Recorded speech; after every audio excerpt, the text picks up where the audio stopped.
Harems. Not my favorite type of manga series. I feel like harems in general aren't the most nutritious type of content, I guess. Most of them can be funny and meant to be appreciated with little to no effort. You pick up the book, you read it, you smile occasionally, even maybe laugh here and there, and then once you put it down, it's over. You don't really think about it ever again, which is fine, nothing wrong with that. But today I'll be sharing with you one of my all-time favorite manga series, and you know what? It's a harem. It's called The World God Only Knows, and it's hilarious, yet offers a really well-developed, surprisingly complex cast of characters and a way better plot than it deserves. The series was actually just shy of making it into my top 10 favorite completed manga series, which you can totally check out since I made a video about it. Before we get started though, I'd like to welcome you to MangAnalysis, where I do little reviews of the manga I've been reading. If you like what you see and would like to see more, make sure you subscribe and leave a like. Maybe even leave a comment. Let's get a conversation going. Now, in case you've never heard of this series, let me give you a little summary. The story starts like this. There's a problem in hell. Evil spirits have escaped and are now running wild down on Earth. These spirits have a knack for hiding within young women's hearts, for it is usually home to full of dark emotions and stuff. There are a few ways to rid someone's hearts of these evil spirits, and the most efficient way to do that is to fill it with love. Switch to Kaima Katsuragi, our protagonist, who's just an ordinary lad, except he's really into dating sim games. He buys and plays every single one, and has been dubbed online as the God of Conquests. Seeing as how love is needed to conquer these evil spirits, the King of Hell forces Kaima into a contract to seduce and save all these young women from evil spirits, believing him to be this great romantic genius due to his online title. If he does not comply or fails his mission, he dies. This all sounds pretty fine, except Kaima is only good with the 2D women. In real life, he sucks. Not only can he barely even talk to them, most girls don't want anything to do with him, since all he does is spend his time playing dating sim games, which could be seen as sort of creepy. I get that. With the help of his devil buddy, Elsie, Kaima embarks on his forced-upon quest to save these girls from their evil spirits. But will he be able to make it? Or will his talents fall flat against the real curves of real girls? So typically in my videos, I usually like to talk about 2 or 3 things that I really like in a series, but for this one, I'm only going to talk about one big thing that encapsulates many other little things. So the big thing about the series for me is how different it is from any other harem stories I've ever read. It is, in some ways, almost an anti-harem harem, and I love that.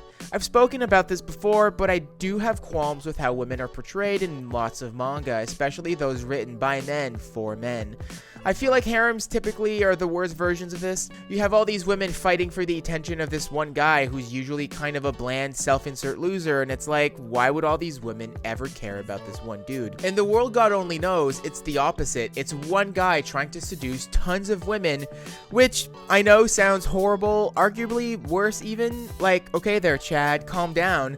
But let me explain a few things. First, Kaima Katsuragi is actually a really great character. Literally all he cares about is playing video games, notably dating sims. He's really antisocial, aloof, calm and collected, and confident in his own skills. Just no social skills, and no interest in the opposite sex. A reluctant hero, if you will. So already there, starting this harem with a non-pervy, reluctant participant is really great for me. This series has no fan service, or very little, and doesn't have some gross perverted lunatic helming its story. Like, at no point in this series did I feel weird rooting for Kaima, and that's a great feeling. Kaima never looks at the girls he's seducing with a lustful agenda. Rather, he takes this opportunity to help with overcoming issues that may be experiencing in their day-to-day lives. It's always about him and the one girl he's going after, which gives plenty of room to get to know the current girl and a fair amount of character development. Again, if you've seen my videos, you know super rushed character development isn't my favorite thing, but in this case, I find it a little easier to accept. These conquests, if you will, can take anywhere from a few days to weeks, and the development the characters go through may vary. See, it's not just about Kaima seducing these girls, it's about these girls coming to terms with who they are, finding it in themselves to accept who they are and to love who they are. Only then can they fall in love with someone else, after they've managed to love themselves, which I think is a pretty cool concept. Another reason why it's fun and different is because once Kaima successfully gets rid of their evil spirits, they forget about the whole thing, including their newfound feelings for our protagonist, which means at no point are there tons of women chasing Kaima around or competing with one another for his attention. Another reason why this harem isn't like most other harems, at least not like the ones I've read, is due to its incredible cast. And they're mostly all women. The women and girls Kaima attempts to help in this series are really fun and are all over the place, and like I mentioned before, never really feel like they're being rushed through some lazy development.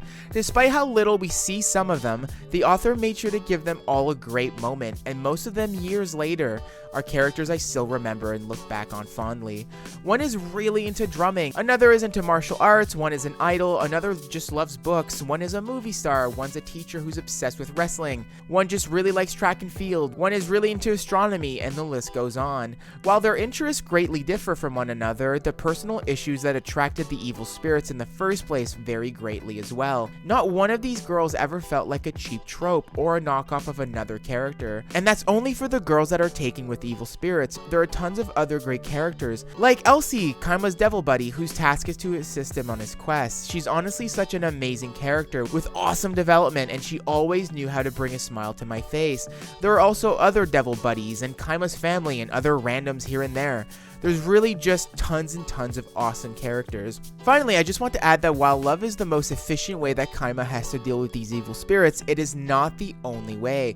And it's awesome to see Kaima help these girls with other means. Some genuinely just need someone to talk to or a friend, and Kaima knows how to deliver on that as well. You might be asking yourself, with all that, does Kaima ever become a little more social or less awkward with girls? Well, I guess you'll just have to read and see. I will say, I have said the word development a lot in the last few paragraphs, but Kaima's development as a character is one of my absolute favorites ever. While he does rack up the experience, he never starts feeling like a Chad, and always does treat these girls with respect, and I admire that. Good on you, buddy. So yeah, The World God Only Knows has tons of elements that make it feel like a little different than other harems to me, and I mean that in a good way. But with that said, was there anything about this series that I disliked? Well, as I'm sure you've noticed, while I did say proudly earlier that this series differs from other harems when it comes to how women are portrayed, and it does lack the usual sketchy, trashy man perv protag, it is still a little problematic in the sense that the objective is still to just like seduce tons of girls.